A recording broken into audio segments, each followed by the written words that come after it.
আসসালামু আলাইকুম dear viewers, আপনারা দেখতে পাচ্ছেন এটি একটি মাইক্রোওভেনের সার্কিট মাদারবোর্ড।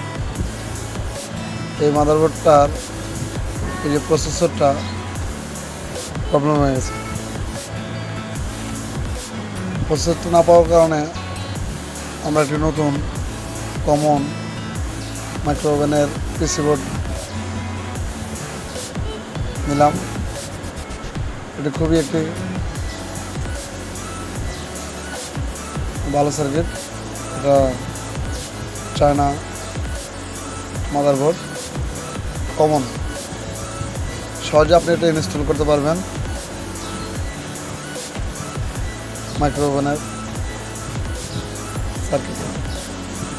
পুরোনো সার্কিটটি ফেলে দিয়ে নতুন সার্কিটটি সহজে ইনস্টল করতে পারেন।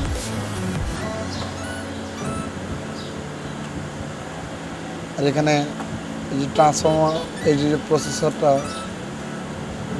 তিনটা রিলে, আর এই জায়গায় রয়েছে একটা ট্রান্সফর্মার বসাতে হবে। ট্রান্সফর্মারটাও দেখতে অনেক সুন্দর,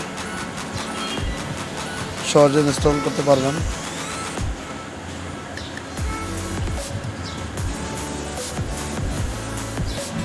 বোর্ডটি চায়না থেকে, মাদারবোর্ডটিও দেখতে আকর্ষণীয়।